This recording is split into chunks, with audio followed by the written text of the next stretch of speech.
Hi guys, welcome to my first ever epic video.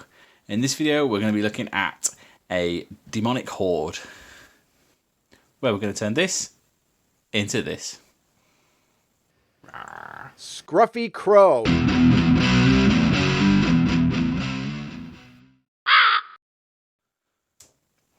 So a Demonic Horde, using the epic rules I'm looking at, is 10 stands of Minotaurs, so 10 individual Minotaurs, and 10 individual Trolls, both led by an inspiring champion. This is all of the Trolls I have at the moment, but I've got 5 more on the way.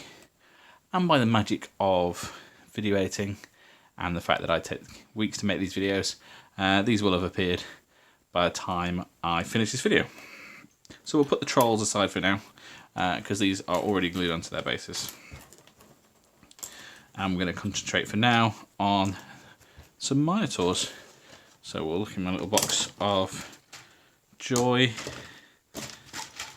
and we'll locate some. So these sprues are partially used. They were donated to me by the wonderful Johnny Watson over at Johnny Watson Gaming. So I'm going to very carefully snip these parts out with these snips. These snips are still relatively new. Oh, there's 2 Minotaurs on each of these frames, I have to remember that.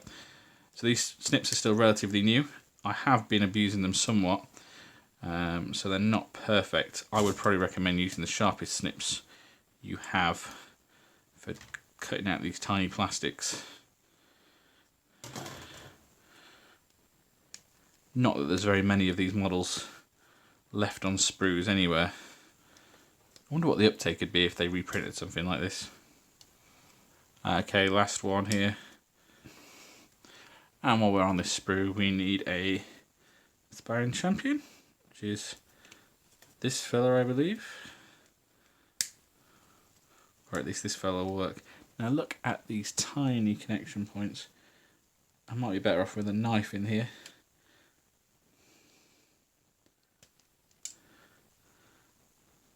Knowing my luck, I'd send the knife off haywire and destroy something. How cool is this little fella? Okay, so I've finished going through and neating all these guys up with the scalpel. So they had little mould lines down their legs and up the arms there, and then the little connection points on their heads down the axe. So I've cleaned all that up best I can. And now they're just getting a little dab of super glue. And I'm just putting them on these MDF bases. So these are 20mm MDF, 2mm that I bought off eBay, and they were fairly cheap.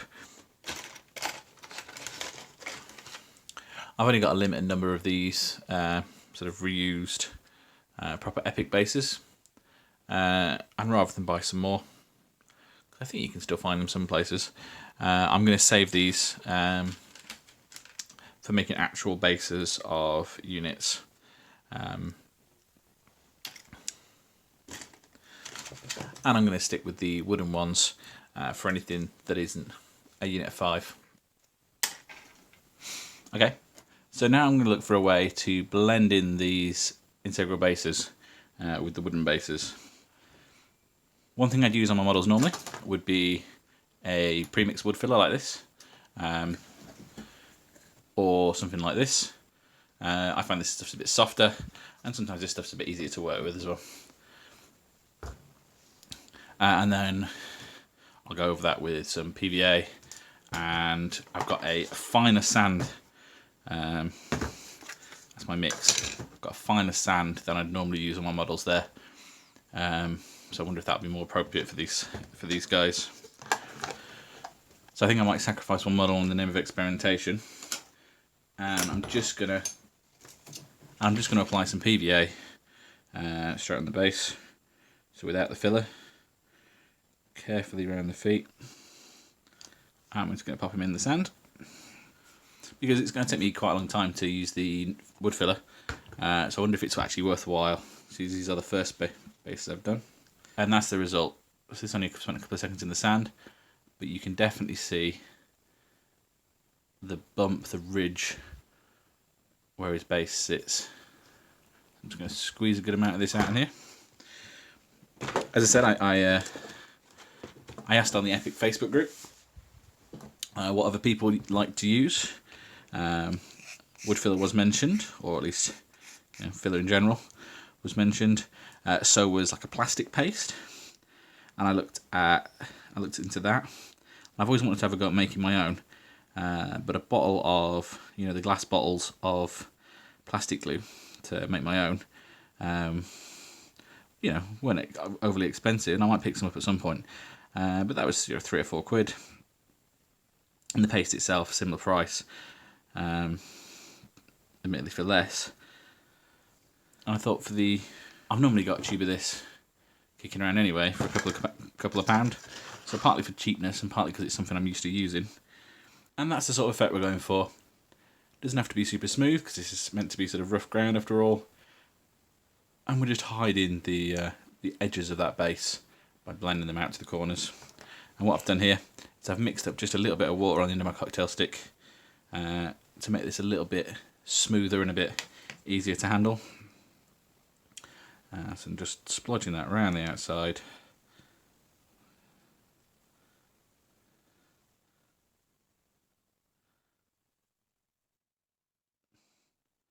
And then once I've got it on the sides, I'm actually just sort of removing it again.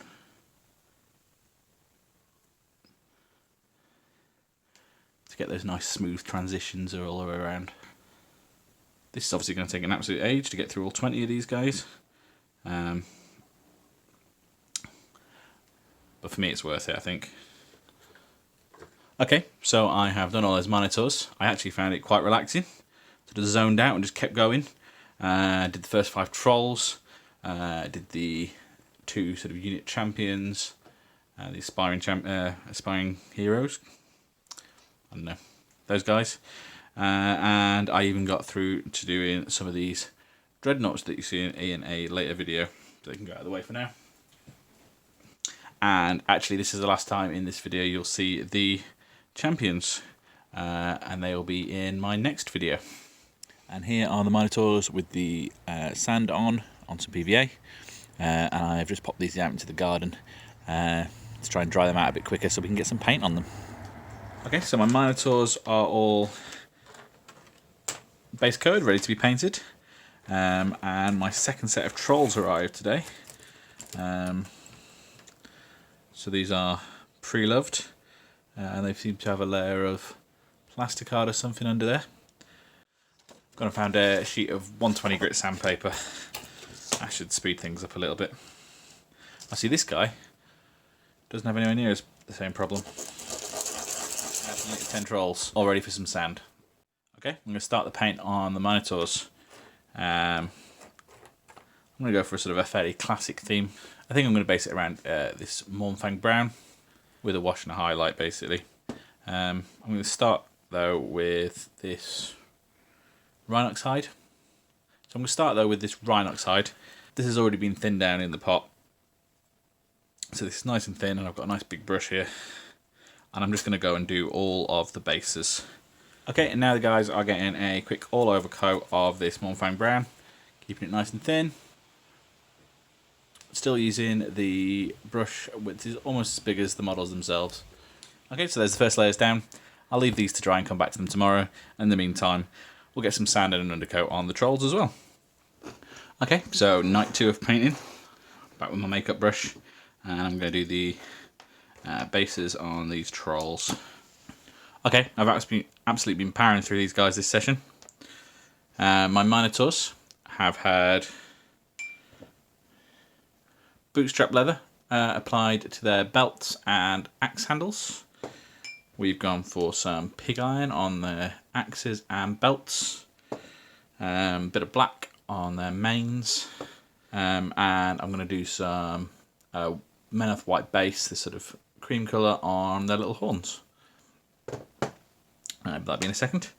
The trolls, I gave the bases a quick paint, but I'll have to touch that up.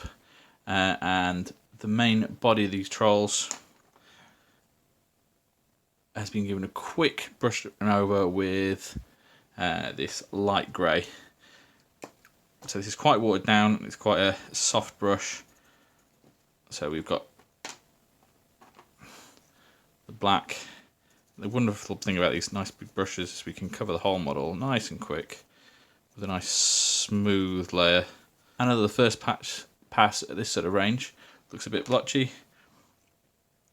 Once they've dried a little bit, the second pass fills all that in, and they are nicely undercoated. Okay, so it's session 3, and I've just finished those horns on there. Now we're going to look at the trolls again for a second. I have this Army Painter Blue Tone. I used this on my Gates of Antares Boramites last, and it actually gave quite a nice effect. So I'm just going to cover the whole troll, head to toe, in this, because I want them to be that sort of old GW stone troll sort of colour. I want them to stand out on the battlefield quite well. Okay, so that's my trolls, all nicely dyed blue, and they're looking pretty cool. So we're going to look back at the Minotaurs, and I'm going to give them some of this Army Painter Strong Tone.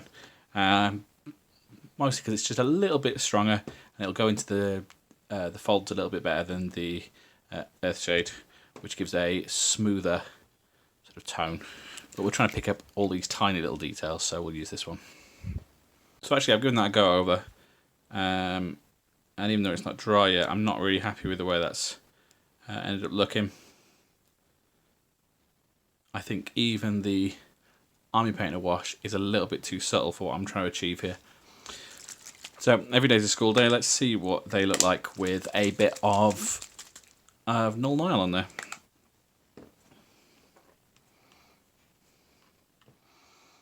So this is definitely going to look better on the metals. Let's see how it looks across with the browns as well. So this is our Null Nile guy versus our Strong Tone guy. And I think I prefer the Null Nile one, because that works better on the metals anyway.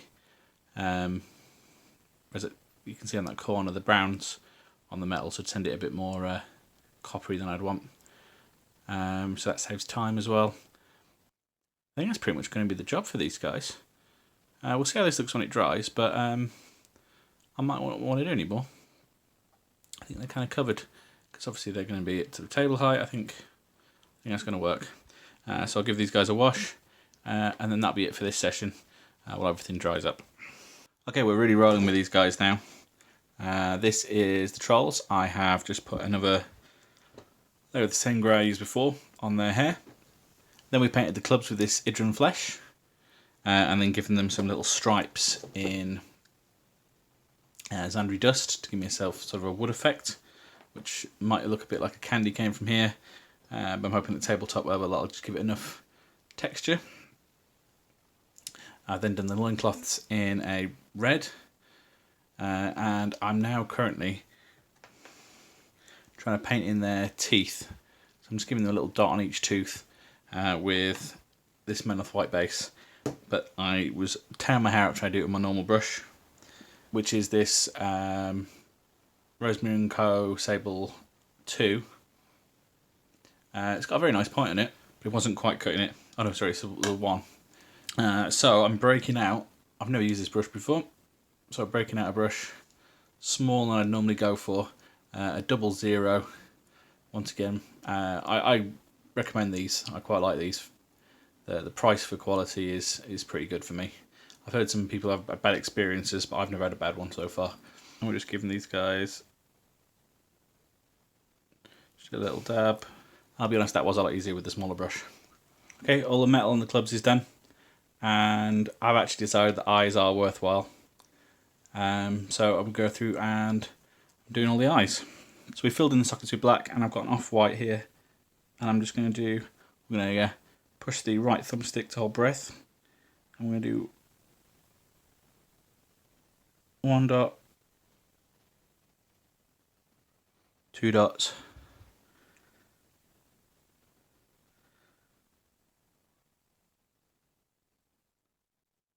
3 dots, 4 dots. We've got some sneaky looking eyes there. So now I think all the individual details that I want to do on this model have been painted in. I've got some Agrax Earthshade here, and I'm going to use this to tie together the the 2 shades of wood. Put a bit of shadow around his hand there. I'm also going to use this on the loincloth, and that'll give it a bit of shadow where it meets his skin. In there. And it'll sort of shade that middle bit. I'm also going to put a bit of shadow around the top of his mouth, around those 2 teeth that I did. And then once that's dry, that'll be a finished troll. Okay, so here is a finished troll and a finished Minotaur. And I've added just a little black nose to the Minotaur as well and highlighted the horn a little bit. And I think I'm going to call them done. I don't think there's much else I can do on these, details-wise, that'd be worthwhile. And I'm pretty happy with the way these have come out. For anyone not familiar with epic scale, here is a regular 28mm miniature, and this is how a Minotaur sizes up. So these are pretty tiny little fellas, and I'm pretty happy with the amount of detail I've managed to pack in. So a Demonic Horde is made of 10 of them and 10 of them, and 2 of these, and these guys will get painted in my next video, along with something else. And that's all for this video. Please let me know what you thought down in the comments. Maybe subscribe for more. And as ever, thanks for watching. Bye.